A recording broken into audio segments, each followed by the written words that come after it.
নারায়ণ বলল আমি মাথা পেতে নিলাম, ভক্তের অভিশাপ এই মাথা পেতে নিলাম। তবে নারদ পর্বত শোনো শোনো আমার বাণী, আমার বাণী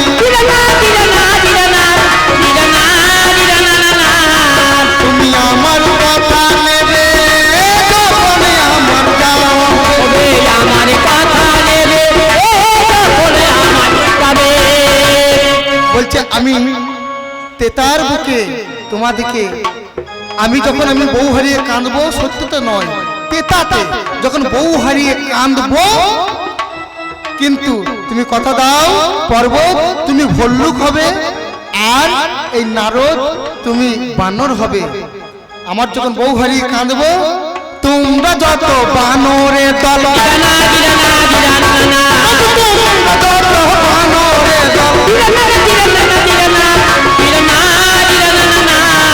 আর ভল্লুকের দল চিনি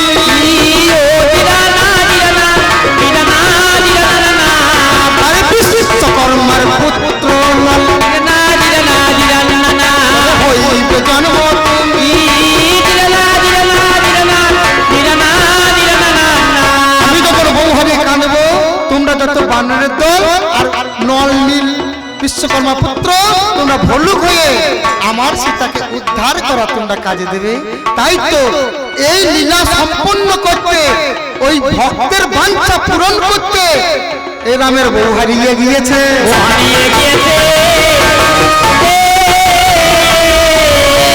আমার যদি বউটা না হারাবে তাহলে ভক্তের বাঞ্ছা পূর্ণ হবে কি করে? আমি তোমার জন্য বউ হারিয়েছি, আগে বানরে আর ওই ভল্লুকে তারা তালাশ করে দেবে, যখন বউ হারিয়ে যাবে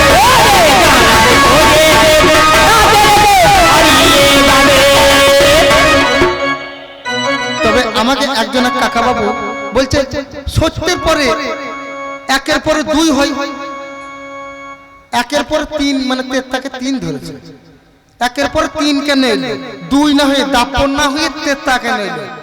শোনো শোনো কাকা বাবু, ও দিরানা দিরানা দিরানা শোনো শোনো কাকা বাবু, দিরানা দিরানা দিরানা দিরানা দিরানা একটু শোনো নি আমার ভাই, ও দিরানা দিরানা দিরানা দিরানা গৌতমের রমণী যিনি স্ত্রী যে অহল্যা, তার জমিতে হাল চলে না জানি সে লীলা। ইন্দ্র রাজা দেবে রাজা দেবতাকে রাজা হইলেন তিনি, সেই জমিতে হাল চালাইলে জানেন গুণী জ্ঞান। গৌতম তখন অভিশপ্ত দিয়েছে গোহাই, অভিশাপে অহল্যা তখন পাথর হয়ে যায়। সত্য সহস্র তার জন্য ছাবে ভালো, ইন্দ্র রাজা তখন বাবার গায়ে হয়েছিল, আশীর্বাদে তখন সহস্রলোচন হয়, অভিশাপ মুক্ত হলো নয়। এইবার গৌতম মুনি যিনি, তার একটা ছেলে ছিল জানেন মুনি যিনি, তার একটা ছেলে ছিল, তার নাম শতানিক। শতানিক গৌতম মুনির ছেলে একজন অহল্যার সন্তান শতানিক। এবার মাকে উদ্ধার করবার ওগো জননী অসহায়, বাবার কাছে তখন জানি কর জোরে গায়, ভগবানের আরাধনা সেজন্য করিল, সত্যের পরে তারপর জানি আসবে ভালো। এইবারে সেখানেতে দৈবানি হলো, রাম হইলে জন্ম নেবে জানেন সতী দল। তোমার মায়ের পাদস্পর্শ যখন ঠেকিবে তখন এই পাথরটা মানবী হইলে যাবে, সেই কারণে পাল্লাদারে তোমার কাছে কয়, এইবারে তেতা যুগে রাম জন্ম হয়। এইখানেতে তখন ছেলে সে জন্ম বলিল, কেমন কয়ে তিন যুগে জানেন শুধু তিনটে যুগ, মানে সত্যের পরে দাপর আসবে আর দাপরের পরে তেতা, এই যে তিন যুগ আমার মা কত কষ্ট পাবে, তার জন্য শতানিক সেজন ভগবানের কাছে বলছে একটু ভগবান তুমি ওই দাপরটাকে পরে নিয়ে এসো আর তেতাটাকে আগে নিয়ে এসে তুমি জন্মগ্রহণ করো। তার জন্য ভক্ত বাঞ্ছা পূর্ণ করতে ভগবান ওই দাপরকে পরে নিয়ে এসে ওই মাকে উদ্ধার করার জন্য, অহল্যা পাশানি থেকে মুক্ত করার জন্য তখন করলো কি ওই দাপর পরে তেতাই আসিল, তেতাই আসিল।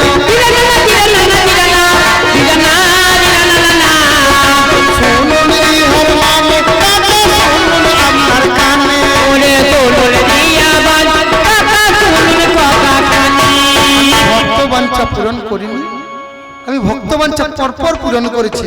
নাম যার হলে প্রহ্লাদ, একটু ভেবে দেখো মন।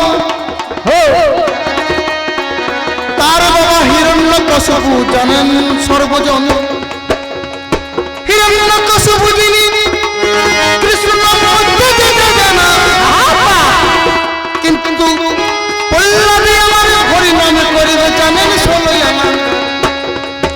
কি করিবে, কোথায় যাবে, কি হবে উপায়? আচ্ছা এখানে আমার মুসলমান কাকা বাবুরা আছেন? হ্যাঁ আছেন, আছেন। বেশ আপনারা একটু বসুন, একটু আপনাদের বলবো বলবো আমি দেখতে পাচ্ছি না তো, কারণ সাইনবোর্ডে দেখা যায় এটা কোন ডাক্তার, এটা আমি সাইনবোর্ড দেখতে পাচ্ছি না। ওই পিছনে একজন আছে, যাই হোক বসুন, আপনাদের আলোচনা করবো। শুধু ভক্ত ভগবান বলতে শুধু আমাদের হিন্দু শাস্ত্র হবে তা নয়। বেশ এইটা আমি বলিনি, তারপরে বলছি। তাহলে সেই কারণে পাল্লাদা আমি তোমার কাছে গাই, ভগবানের কত লীলা করেছে, তাকে তৈলতে নিক্ষেপ করেছে, ওটার মরণ যে হইল না। আরে কৃষ্ণ নামে মত্ত বাবা জানেন ষোলোই আনা, কৃষ্ণ নামে মত্ত সেজন, ভগবানের নামে সেদিন মত্ত আছে, তার মরণ হবে না। মত্ত হবে হবে না, কারণ একজনের নবী ছিলেন ইব্রাহিম না। তোমার কাছে আমি একটু কহিলাম, ওরে শ্রেষ্ঠ নবী ইব্রাহিম হইলেন তিনি, তার একটা ছেলে বাবা ইসমাইল তিনি। তাহলে তার ছেলে ইসমাইল ভেবে দেখো মনে, আল্লাহর দরবারে নামার পরে জানি দিনে দিনে আল্লাহর কাছে দোয়া চাই। সেদিন আল্লাহ প্রতিনিধি, আল্লাহর 6 ফেরেশতা, মেন ফেরেশতা বাবা জানেন গুনি গেল, আল্লাহর কাছে 6টা ফেরেশতা হচ্ছে সর্বশ্রেষ্ঠ ফেরেশতা, 6টা। তাহলে সেই কারণে এখানেতে করে আল্লাহ নাম ইব্রাহিম, যার নাম তোমায় শোনালাম। আল্লাহ পরীক্ষা করার পরে সেদিন কহিল, তোর সব থেকে প্রিয় জিনিস আমাকে দিবি ভালো। প্রিয় জিনিস কি? প্রিয় জিনিস কি? ঘর, ঘরে বাড়ি, এটা বাবা প্রিয় জিনিস নয়। খাবার দাবার প্রিয় জিনিস, এটাও তো কবু নয়। টাকা পয়সা প্রিয় জিনিস, কবু না হলে ভালো। যার বিনিময়ে জ্বলবে বাবা জানি জ্ঞানের আলো। সচক্ষে দেখতে পেলেন ইব্রাহিম যিনি, আরে পুত্র সন্তান ইসমাইলকে দর্শন করলেন তিনি। প্রিয় জিনিসকে দিতে হবে আল্লাহর দরবারে। সঙ্গে সঙ্গে সেই মুহূর্তে কি কর্ম হয়ে গেছে, তার জন্য ইসমাইলকে সেজন্য দেখেছে। এটাই আমার প্রিয় জিনিস, আমি প্রিয় জিনিস রাখবো না, আমি আল্লাহর কাছে সঁপে দেবো জানাই ষোলোই আনা। এবার সঙ্গে সঙ্গে সেই মুহূর্তে কি কর্ম করিল, বিসমিল্লাহ বলে বাবা ছুরি ধরে নিল। এবার ইসমাইলকে ছয়ে মাটিতে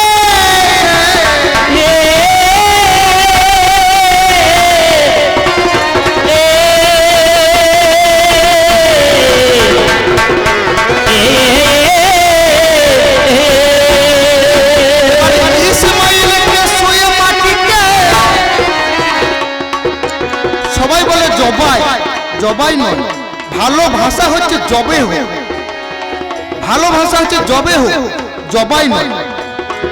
এবার বিসমিল্লাহ বলে বাবা ছুরি চালিয়ে দিল। ওরে বিসমিল্লাহ বলে বাবা জানেন শুধু ওরে আল্লাহর দরবারে প্রতিনিধি যিনি তার মরতে হবে না। আল্লাহ আমার দেখতে পাচ্ছে জানেন ষোলো জানা উপরওয়ালা মালিক যিনি। কেহ বলে ভগবান, মুসলিম ভাইরা বলে আল্লাহর নাম। আরে সেখানেতে জবে হো তখন কয়ে দিল ও বাবা রে তুমবা তখন জবে হো পড়িল তুমবা তখন জবে হো পড়িল যাই বলে ভগবান আল্লাহ পাঠিয়েছিল পুত্রকে নিজ। তখন ইব্রাহিম বলছে না হে তাকবীর, না হে তাকবীর, না হে তাকবীর। সেজন আল্লাহু আকবার, আল্লাহু আকবার, আল্লাহু আকবার বলো। আল্লাহ বাঁচায়নি তাহলে বলতে পারো ভগবান আল্লাহকে তুমি দোষ তুমি দিও না, দোষ তুমি দিও না, দোষ তুমি দিও না, দোষ তুমি দিও না।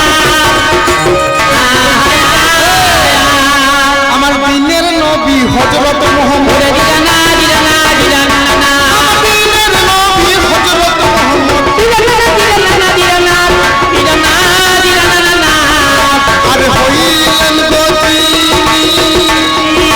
দিলানা দিলানা দিলানা দিলানা দিলানা না হযরত মুহাম্মদ দিনের নবী, শেষ নবী। এরপর আর নবী আসবে না, এরপর আর কেউ নবী আসবে না। শেষ নবী হচ্ছে দিনের নবী হযরত মুহাম্মদ। তিনি লোকের দাঁড়ে দাঁড়ে ঘুরে বেড়ায়। তোমার অন্ন জুটেছে হয়েছে না হলে না। এমন সময় হাসান হোসেন কি কর্ম করেছে, ঈদের নামাজ পড়তে যাচ্ছে দর্শন দেখেছে।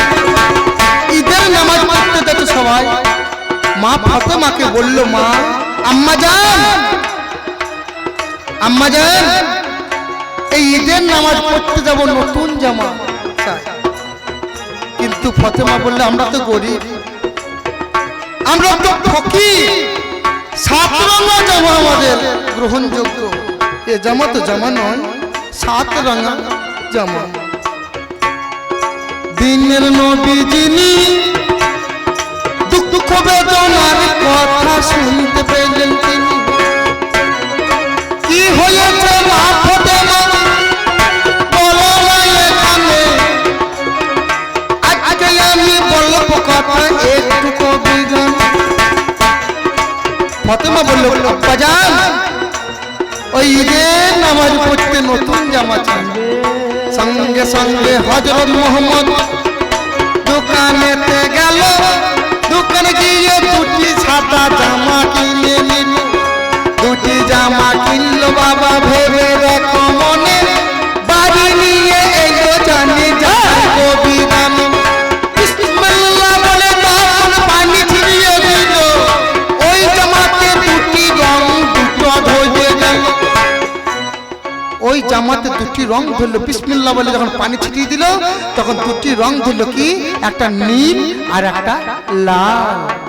এই নীল জামা যেজন পরবে সেজন জহর খেয়ে মরবে, আর লাল জামা যেজন পরবে সেজন কহরে মারা যাবে গো, ঘরে ঘরে যাবে গো। হাসানে হোসেন বুঝেছিল কহরে কহরে যাবে যাবে এদিকে তাই হাসান হোসেন ছোট আছেন যিনি, ধুলো খেলা করি পিছন জানেন বলি নেন। ফাতেমাকে বলল মামা জান তুমি শোনো আমার ভাই, সবাই কত বড় লোক কেন আমরা বড় লোক নই? যে জন দিনের নবী হযরত মুহাম্মদের কন্যা হলেন তিনি, আর মা ফাতেমা হয়ে কেন গরিব বলল না? হাসান হোসেন জিজ্ঞাসা করেছে মা ফাতেমার কাছে যে এই জগতে সবাই বড় লোক, কিন্তু দিনের নবী ওই হযরত মুহাম্মদের কন্যা হয়ে আমরা কেন তো গরিব? তখন মা ফাতেমা একটু খরম করতেন, বুঝলেন, খরম করতেন। তা প্রতিটা পা তুলছে, খরমের গোড়ালি থেকে ঝরে যাচ্ছে আঙ্গার, আনার, হীরা, জাহেরা, মণি, মাণিক্য। আবার একটা পাত্রে যখন খড়মটা ফেলছেন, আবার আঙ্গার, আনার, হীরা, জাহেরা, মণি, মাণিক্য ঝরঝর করে পড়ছে। তখন হাসান হোসেন চিন্তা করছে, যাকে আমরা গরিব বলে আখ্যায়িত করছি, যে ধনের আমি ধনী সেই ধনী আমি চিনি, ওরে যে ধনের ধনী আমি সেই ধনী আমি চিনি, পায়ে গোড়ালি ঝরে পড়ে, ঝরে পড়ে গো, ঝরে পড়ে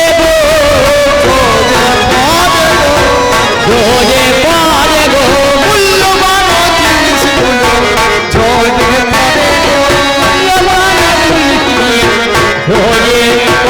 গো। কিন্তু মূল্যবান জিনিসগুলো ঝরে ঝরে পড়ছে, সেই মাকে আমরা অপমান করছি, সেই মাকে আমরা অপমান করছি না, কোনোদিনই করতে পারি না। আমার মা হচ্ছে সর্বশ্রেষ্ঠ মা ফাতেমা, যেজন হযরত মুহাম্মদ, সেজন আল্লাহ তাকে পাঠিয়েছে যে শেষ নবী, সে আল্লাহর প্রচার করবে। তাই একটা গান আছে বাবা, কি গান? যে যদি আমায় ভালোবাসো নবসে যে এসে বহিস আমার হৃদয় মন্দিরে, এসো অনুরাগের বীণা বাজিয়ে, এসো হে দয়াল রূপে সাজিয়ে, অনুরাগের বীণা বাজিয়ে, অনুরাগ বিনা বাজিয়ে, অনুরাগের বিনা বাজিয়ে। খাজা খান জাহান্নামে বড় আউলিয়া, আজমির কুতুবে মঈনুল চিশতিয়া, আজমির কুতুবে মঈনুল বাজিয়া, বাগদাদে আলপেশানি মোহাম্মদের কাদরিয়া, খুয়ালি কালান্দার ছিলেন খুয়া ফিজল খিজরিয়া, শাহজালাল জালালি তোমার প্রেমের দুলালি, নবী শাহজালাল জালালি তোমার প্রেমের দুলালি, ওয়াসকারনি পাগল আসিয়ে, অনুরাগের বিনা বাজিয়ে, অনুরাগের বিনা বাজিয়ে, অনুরাগের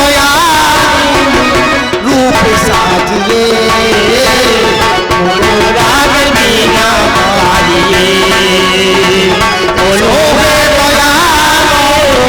রূপ সাজিয়ে, অনুরাগের বিনা বাজিয়ে, অনুরাগের বিনা বাজিয়ে। মুসলিম গেল হিন্দু এলো তোমার কাছে গায়, কত লীলা করেছে ভগবান তোমার জানে। আচ্ছা বলুন তো, শ্রীকৃষ্ণের পায়ে নপুর পড়েছে দেখবেন, একটা নপুর ছোট, একটা নপুর বড়, আপনারা লক্ষ্য করেছেন? কিন্তু সত্য তো নারায়ণ নপুর পড়ে না, ত্রেতাতে রাম নপুর পড়ে না, দাপরে শ্রীকৃষ্ণ নপুর পড়েছেন, কিন্তু একটা নপুর ছোট আর একটা নপুর বড়। দেখো ভক্ত, তুমি আমাকে লক্ষ্য করো, তোমাকে কিছু বলতে হবে না, তোমাকে লিখে দিতে হবে না যে আমি লিখে নেব। আমি যখন কবি গান করতে এসেছি কিছু মাল শিখে এসেছি, আমি বাদাম ভাজা বিক্রি করতে আসি। ভগবানের নারায়ণ যিনি সত্যতে অবতার, কিন্তু সেই নারায়ণ কিন্তু নপুর পড়েননি, তেতাতে নপুর পড়েননি রাম, কিন্তু দাপরে কৃষ্ণ নপুর পড়েছে, কিন্তু কৃষ্ণের পায়ে একটা নপুর ছোট আর একটা নপুর বড়। জানেন এর কারণ কি? জানেন এর কারণ কি? কারণ কি? কারণ কি? কারণ কি? এর কারণ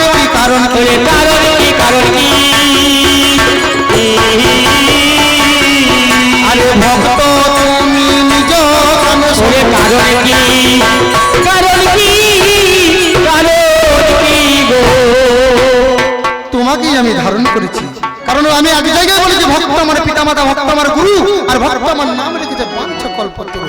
তাহলে আমি তোমাকে ধারণ করছি, দেখো ওরে সত্য যুগে বিশ্বাবস, ওরে দিরানা দিরানা দিরানা সত্য যুগে বিশ্বাবস, ওরে দিরানা দিরানা দিরানা দিরানা দিরানা আর মনি ছিলেন যিনি জানেন গুণী জ্ঞানী, ওরে মনে দিলেন যিনি ও জানেন গুণী জ্ঞানী। বিশ্বাবসু নাম রেখেছিলেন শ্রীকৃষ্ণের কি নাম গো? নবজলধর। নবজলধর নামটা বিশ্বাবসু রেখেছিলেন। আর কর্ণব বলে এক ভক্ত, কর্ণ নয় ক মধ্যাহ্ন রেপ, কর্ণ নয় কর্ণব, ক মধ্যাহ্ন রেপ ব, কর্ণব। এই কর্ণব বলে এক ভক্ত বিশ্বাবসুর শিষ্য ছিলেন। আর বিশ্বাবসুর শিষ্য যখন ছিলেন, বিশ্বাবসুকে বনের মধ্যে তখন কি করছেন? সেবা যত্ন করছেন। সেবা যত্ন যখন করছেন, তখন বিশ্বাবসুকে সেবা যত্ন করতে করতে কর্ণব তার নখের আঁচড় লাগিয়ে দিয়েছিল।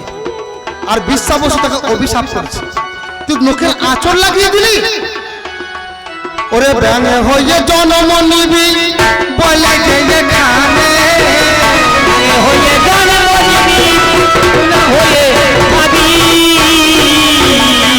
ওরে ব্যাঙে হয়ে জন্ম নিবি বলে যে খানে, হয়ে জন্ম নিবি বলি যে কানে, সাথে লিপ্ত হবি জানি দিনে দিনে, জানে দিনে দিনে। আর সঙ্গে সঙ্গে কর্ণ সঙ্গে সঙ্গে ব্যাঙে রূপান্তরিত হয়ে গেছে। বিশ্বাবসুকে বলছে, গুরুদেব গুরুদেব আমি ভুল বশত আঁচড় কেটে ফেলেছি, বলো গুরুদেব আমি কেমন করে উদ্ধার পাবো, বলো গুরুদেব। তা বলছে তুই যখন আঁচড় কেটেছিস তুই আমার শিষ্য, তোকে অভিশাপ দিয়েছি মুনিবাক্য কোনদিন লঙ্ঘন হবে না। তবু শুনে রাখ, এই সত্য যাবে, ত্রেতাতে আসবে, ত্রেতাতে রাম জন্ম নেবে, রাম জন্ম নিয়ে পিতৃসত্য পালনার্থে বনবাসে যাবে, সেখানে বনে গিয়ে সীতাকে হারাবে, আর তোর সেই রামের সঙ্গে দেখা হবে, সেখানেই তোর এখানে মুক্তির পথ বলে দেবে রাম। এই বলিয়া তখনই আমার ওই কর্ণবে যিনি বিশ্বাবসুর শিষ্য বাবা জানেন গুণী জ্ঞান, ব্যাঙ হয়ে জন্ম নিলেন, থাকে পঞ্চবটি বনে, থাকে বাবা ওই বনের ভিতরের মাঝখানে, কি করিবে কোথা যাবে কি হবে উপায়, সত্য যুগ তখন গেল তেতা এলো তাই, পৃথিবীর সত্য পালনার্থে এবার রাম গেল বনে, আরে রামের অপেক্ষায় জানি দরস, বউ হারিয়ে চলে গেল বিলাপে করিছে রাম, আরে সীতা সীতা সীতা সীতা বদনে তাহার নাম, সীতা সীতা বলে লক্ষণ আর রাম বনে বনে ঘুরে বেড়াচ্ছে। কাঁদতে কাঁদতে রামচন্দ্র ধনুকটাকে এক জায়গায় রেখেছে, আর রেখে দিয়ে যখন কাঁদতে কাঁদতে চোখের জলে বুক ভেসে যাচ্ছে, তার অশ্রু জল এই ধনুকটা পেতে দিয়েছে, তার আগে বসে আছে রামচন্দ্র। যখন বসে আছে ধনুকটাকে ভেদ করে যখন চোখের জল গড়গড় করে উপার হয়ে যাচ্ছে, অদূর হইতে লক্ষণ দর্শন করতেছে, লক্ষাইতেছে যে এই ধনুকের আগে ব্লাডার জলটা যখন পড়ছে আর ধনুকটা যখন পার হয়ে যাচ্ছে, তখন এদিকে থাকছে সাদা জল, ধনুকের এপার হচ্ছে তখন দেখছে রক্ত জল। এবারে লক্ষণ মহাশয় এবারে দাদার কাছে এসে বাবা পারো যাবে কয়, শোনো শোনো দাদা তুমি শোনো আমার ঠাই,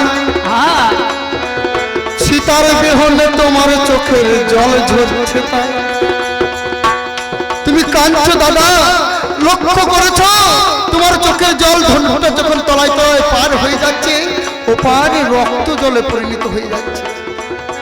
সঙ্গে সঙ্গে রামচন্দ্র করিল দর্শন। এবার ধনুকখানা অমনি বাবা তুলে নিল। তখন ধনুকখানা তুলে নিয়েছে, তখন দেখছে পাতা চাপা ব্যাং, পাতা চাপা পড়েছে, ধনুক চাপা, ধনুক চাপা। ব্যাংকে বলছে, ব্যাং তুমি এত কষ্ট পেয়েছো, ধনুকের ভারে তোমার মুখ দিয়ে রক্ত বেরোচ্ছে, জলটা যখন রক্ততে মিশছে পারে রক্ত জল হয়ে যাচ্ছে। তা তুমি চিৎকার করতে পারো না? তোমাকে সর্পতে যখন তোমাকে আহার করে, তুমি কতই না ডাক ডাকো, চিৎকার করো, মানুষ জীবজগৎ বুঝতে পারে সর্পতে ব্যাং ধরেছে। তাহলে তুমি বলতে পারতে, তুমি চিৎকার করতে পারতে, আমি সঙ্গে সঙ্গে তুলে নিতাম। তুমি কেন কষ্ট ভোগ করেছো? ব্যাং ব্যাং বলল যিনি, আরে শোনো শোনো ভগবান শোনো, সর্প হতে যখন আমাকে আহার করে হয়, কিন্তু তখন জানি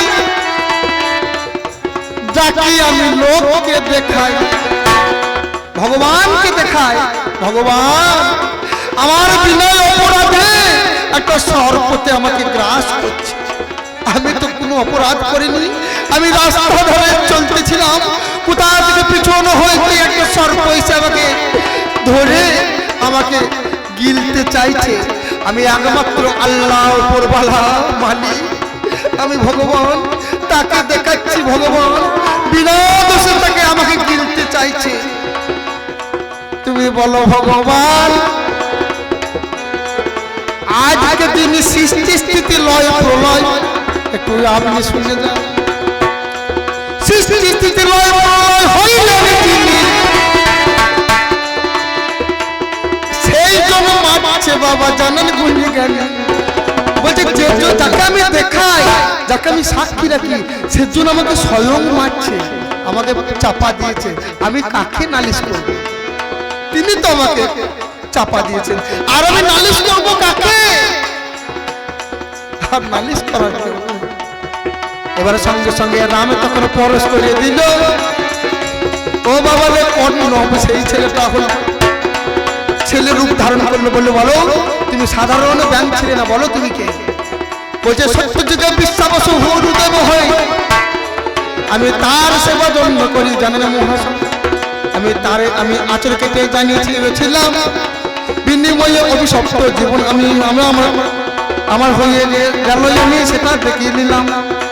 এবার সঙ্গে সঙ্গে সেই মুহূর্তে কি কর্ম হলো, এইবারে সেই দিনে জানেন সুজি দল।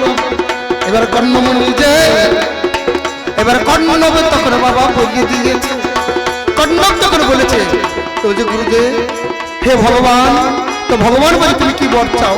তো যে আমি তোমার চরণে থাকতে চাই। রামচন্দ্র বলে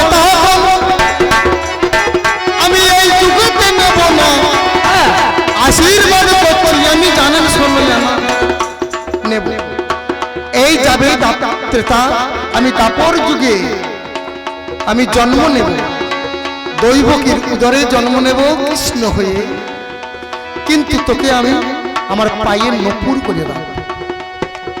এইবারে কর্ণ কইলেন যিনি, বলছে আমি একা থাকবো না, জানেন গুলি জ্ঞানী আমার গুরুদেব সেই জন্য অভিশাপ দিল।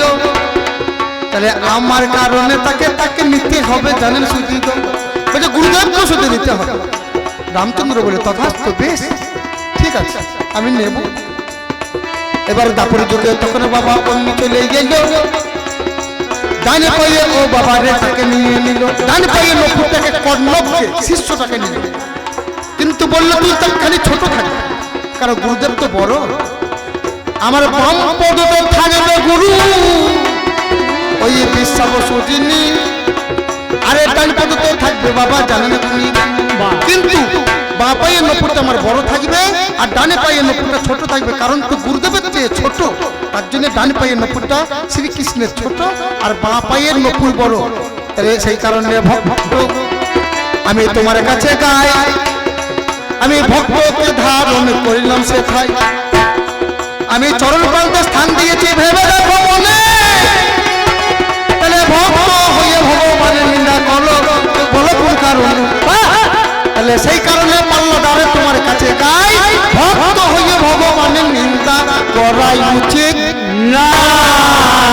আমি যুগে যুগে তোমাকেই উদ্ধার করেছি, যুগে যুগে তোমাকে উদ্ধার করেছি। তোমাকে কয়া দুই যখন বীজ ঢালতে গিয়েছিল আমি বদন খানা বেতন খোঁজে, বদন খানা বেতন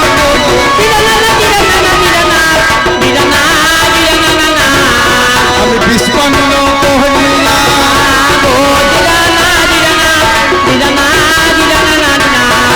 প্রহ্লাদকে জানিছে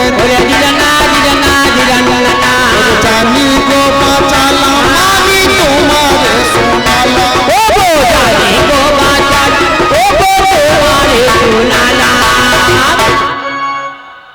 এই ভক্ত ভগবানকে পাবার জন্য রামচন্দ্র যেদিন বনে বনে সীতা হারিয়ে লক্ষ্মণকে নিয়ে কাঁদছে, চণ্ডাল কন্যা সবরী মাগো ত্রিনাদপি শুনিছেন তরুরে বসুস্নিনা অমানিনা মানুদেন কীর্তনীয় সদা হরি। যেজন অমানিকে মান দেবে কেউ পারবেন না। একটা কালো কুচকুচে ছেলে, কালো কুচকুচে ছেলে সেজন নাক দিয়ে পোটা পড়ছে, কান দিয়ে পুঁচ পড়ছে, এদিকে টানছে রেখা হয়ে যাচ্ছে, এদিকে টানছে রেখা হয়ে যাচ্ছে। পারবেন মা আপনাদের আঁচলটাকে দিয়ে সেই কালো কুচকুচে ছেলেটাকে রাস্তার ছেলে থেকে মুছিয়ে কোলে তুলে নিতে?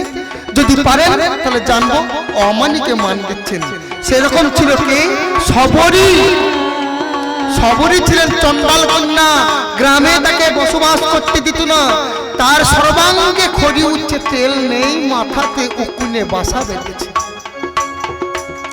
নাক দিয়ে পোটা পড়ছে, শতচ্ছিন্ন বসন সেলাই করতে করতে সে সেলাই জায়গাটা ঠিক আছে তার পাশে ছিঁড়ে যাচ্ছে।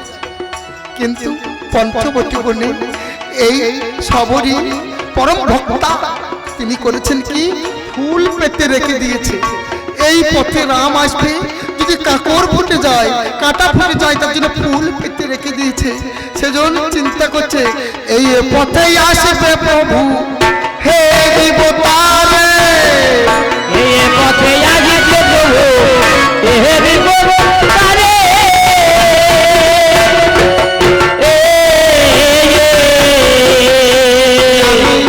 সুমিষ্ট সুমিষ্ট খাওয়াইব তারে, আজ তুমি তো তুমি আরে এই পথে প্রভু রাম যদি কোনদিন আসে, গাছ থেকে আমগুলো পেরে নিয়ে আঁচলে ভরে রেখে দিয়েছে, যেটা মিষ্টি চেকে দেখছে সেটা রেখে দিচ্ছে, আর যেটা টক সেটা ফেলে দিচ্ছে, সেটা ফেলে দিচ্ছে। এমন সময়তে রাম অদূর হতে আসছে, তখন চিনতে পেরেছে সবরী, বলছে প্রভু তুমি এসেছ এসেছ,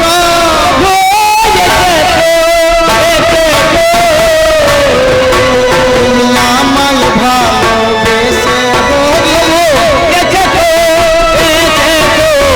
আমায় ভালোবেসে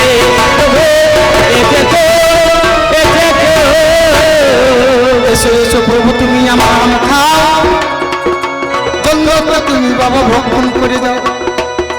এবার ভক্ষণ করিতে গেল এই রাম যিনি লক্ষণ ধরে নিল জনন গুণী জ্ঞানী, বলছে দাদা তুমি ওই উচ্ছিষ্ট আম খেয়ে না, যে চণ্ডাল কন্যা। বলছে ভাই রে, এই যে নিজেকে আমার মধ্যে বিলিয়ে দিয়েছে এই পরম ভক্তা, আমি তার মান দেবো। ত্রিনা দেবী শুনেছেন তোর রেব শেষ না অমানি না মানতে নক্ষত্র নিয়ে সদা হরি, যে তোর অমানিকে মান দেবে, একে যে বাজারে শহরে একে মান দেয় না, আমি একে মান দেব। এবার ভক্তের ভগবান আরে সেই দিনে মান দিল তাহার প্রমাণ, সেই কারণে পাল্লাদার একটু ভেবে দেখো মনে, সেই যুগে মান দিল জানাই কবি গানে, অমানিকে মান দিল সেই জনে মুচি, সেই মুচি হয়েছিল জানি বাবা সুচি পল্লদার মান দিয়েছিল ভক্তাদের গোবিন্দ আমার শ্রীকৃষ্ণ ভালো সেই কারণে পল্লদারে তোমার কাছে গাই কতগুলো অমানি জগৎ সব তাদেরকে মান দিয়েছিল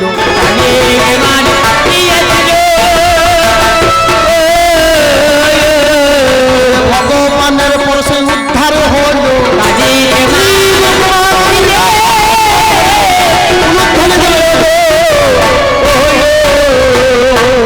নদী আর বাজারের যাব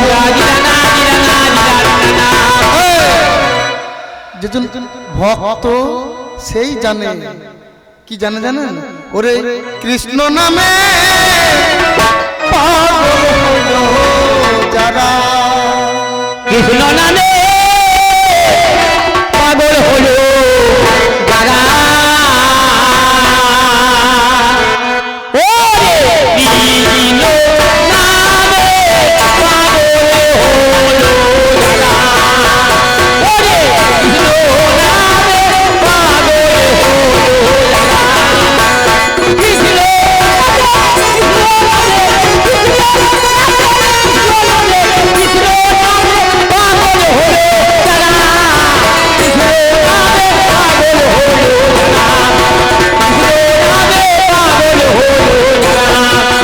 কৃষ্ণ নামে পাগল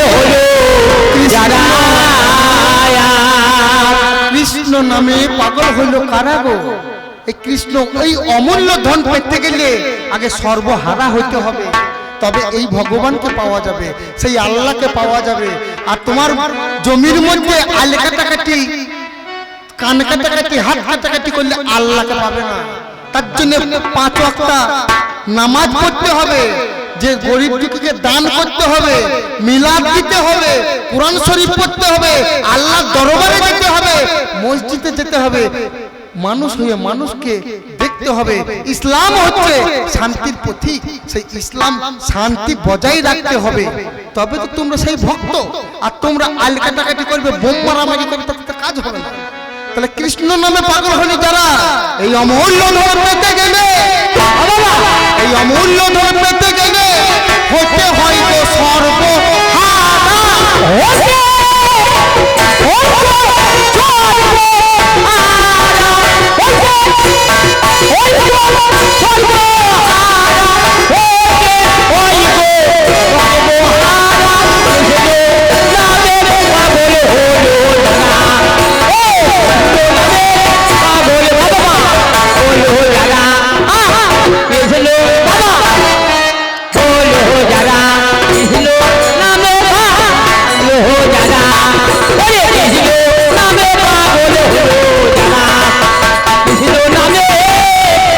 পাগল হলো যারা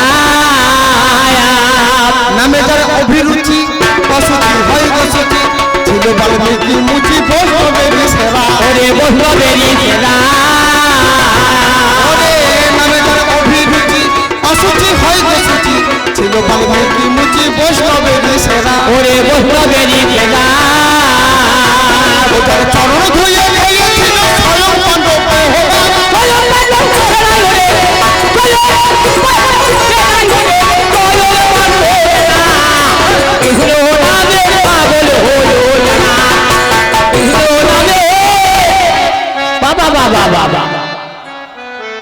তাহলে এইবার নদী আর বাজারে যাবো জিরানা জিরানা জিরানা নদী আর বাজারে যাবো জিরানা জিরানা জিরানা জিরানা জিরানা আরে শোনো একটু কানে তুমি ধরো তোমার মনে ওরে হয়ে একটি কান ও ধরো কানে নাম যার কে গো নিমাই গৌরাঙ্গ মহাপ্রভু নবদ্বীপ বাজারে তিনি রঘুনাথ পণ্ডিতের কাছে 1 দিন পাঠশালায় যেতেন আর গঙ্গাধর পণ্ডিতের কাছে প্রায় পড়তে যেতেন পাঠশালায় কিন্তু রঘুনাথ পণ্ডিতের কাছে মাঝে মাঝে যেতেন কিন্তু নিমাই যখন ওই পড়াশোনা করে পণ্ডিত হয়ে পাঠশালা খুলেছে আর ওই রঘুনাথ পণ্ডিতের কাছে কেউ আর পড়তে যায় না নিমাই এত বড় পণ্ডিত হয়ে গেছে কিন্তু রঘুনাথ পণ্ডিত একদিন গেল দুদিন গেল, 3 দিন গেল, তার পাঠশালায় কেউ আসে না। দিনের পর দিন তার অভাব দেখা দিল। তার সীমন্তের সিঁদুর তার স্ত্রীকে কিনে দিতে পারছে না, পায়ের আলতা কিনে দিতে পারছে না, শতচ্ছিন্ন বসন তার স্তনযুগল লজ্জা জায়গাটাও ঘিরে রাখতে পারছে না, সেজন্য হাত দিয়ে বেঁধে রেখেছে।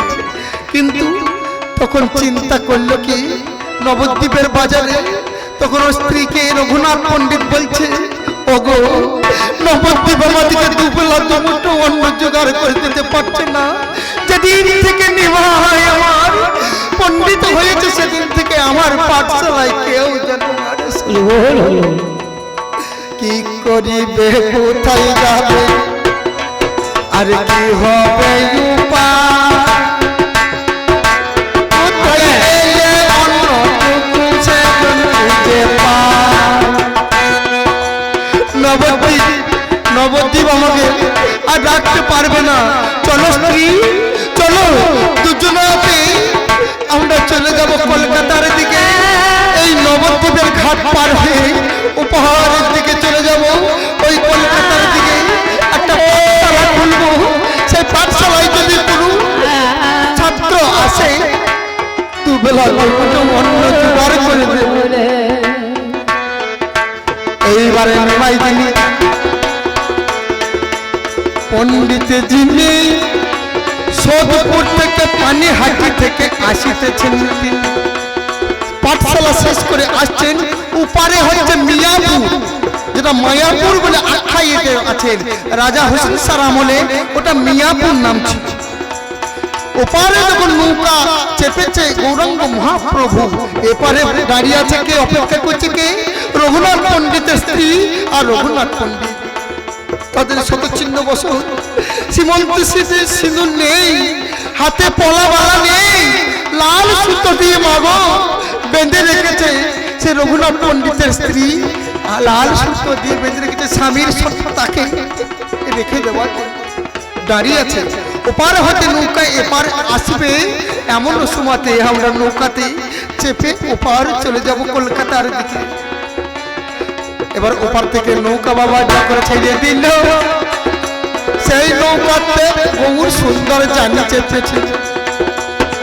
এবার এপারে নৌকা এলো,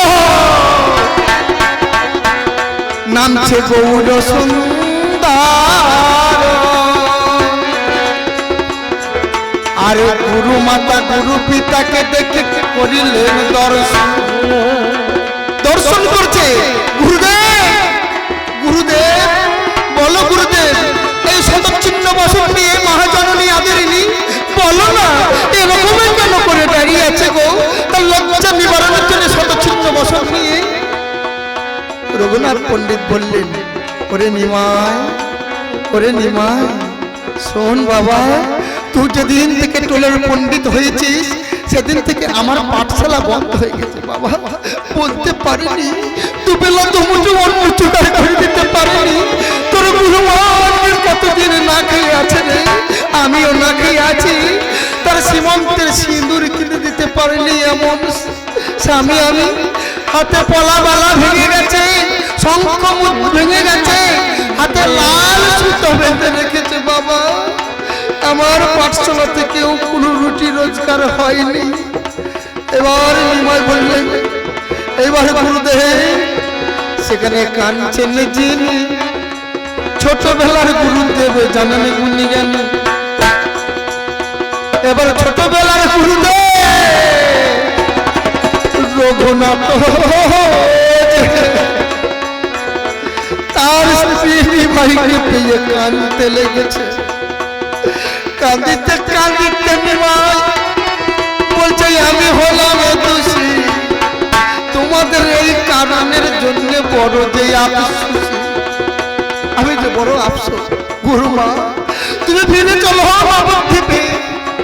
আমি দেখি আমার পাণ্ডিত্যের জন্য ভগবান তিনি অবতরী হয়ে এসেছেন এই কলিকালের মাঝে। গৌরাঙ্গ সুন্দর তিনি ভগবান অবতরী হয়ে এসেছেন। কিন্তু আমার পাণ্ডিত্যের জন্য আপনাদের আহার কেড়ে নিয়েছি, আমার পাণ্ডিত্য রাখবো না, আমি তো রাখবো না। সঙ্গে সঙ্গে গৌরাঙ্গ মহাপ্রভু তার পুঁথিগত বিদ্যা গঙ্গার জলে বিসর্জন দিয়ে দিলেন। গুরু মায়ের পায়ে চরণে লুটিয়ে দিলেন, মাগো ফিরে চলো তুমি, আমি ক্ষমা চাইছি ওগো মাতা, একটু ক্ষমা করো তুমি। আমি পণ্ডিতগিরি করে আমি খুঁজেছি জানিত, সেই তুলতে সবাইকে বলি বলি হরি বল, একবার শ্রীকৃষ্ণ ব্রহ্মায় হরি বল, এই তুলতে হরি বল শেখাই গো, আমি তোমায় বলে যাই। এবার সঙ্গে সঙ্গে সেখানে কি হবে উপায়?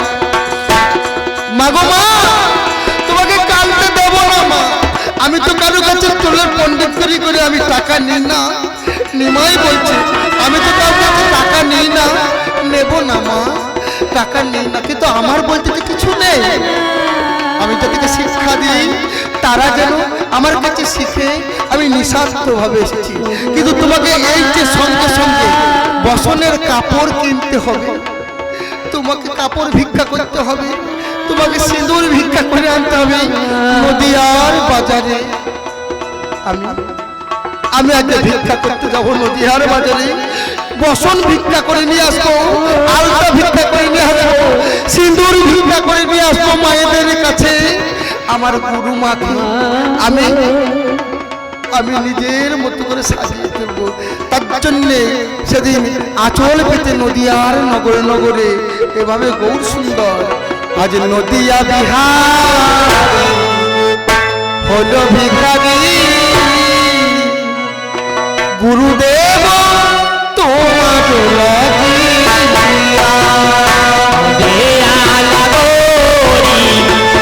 হলো ভিখারি, গুরুদেব তোমার লাগিয়া, নদিয়া বিহার হলো ভিখারি, গুরুদেব তোমার নদিয়া বিহারি হলো ভিখারি, গুরুদেব তোমার লাগিয়া, পথে পথে আমি ভিক্ষা করি, গুরুদেব তোমার লাগিয়া। পথে পথে আমি ভিক্ষা করি, গুরুদেব তোমার লাগিয়া, সীমন্তের সিঁদুর আলতা দেবে, আমি তোর ভিক্ষায় আসিয়া।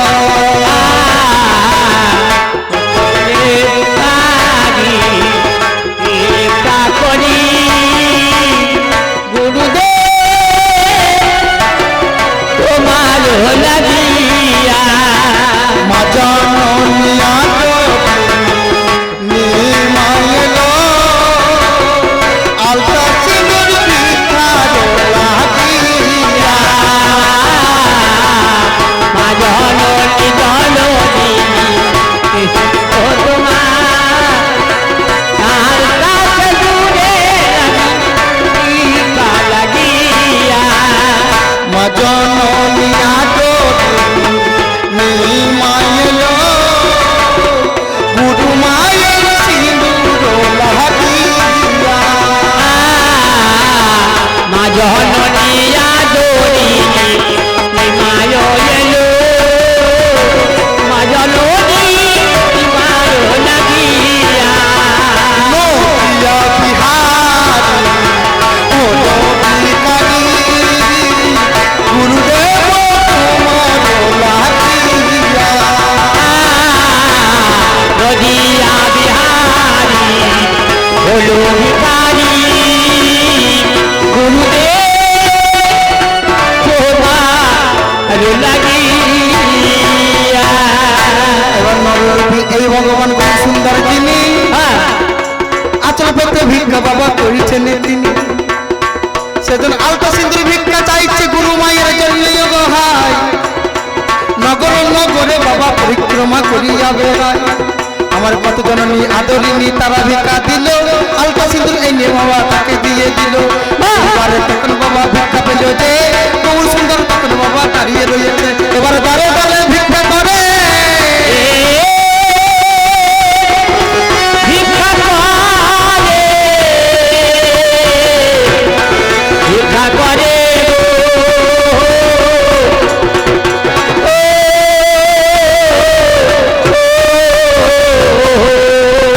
এবারে দাঁড়ে দাঁড়িয়ে ভিক্ষা করে এই ভগবান যিনি বাহ নিজের সত্য রাখেননি জানেন গুণী জ্ঞানী নিজের প্রতি প্রতি তখন গঙ্গা জলে বিসর্জন দিল ও বাবারে জানেন জানেন জানেন সুধী দল তখন গৌরাঙ্গ মহাপ্রভু যিনি সঙ্গে সঙ্গে ভিক্ষায় রত হইলেন তিনি সেই কারণে পাল্লাবারে তোমার কাছে গাই ভক্তের জন্য ভগবান নগর তুই এরপরও ভগবানকে দোষ দিতে পারো সবাই মিলে বলুন হরি হরি সবাই মিলে বলুন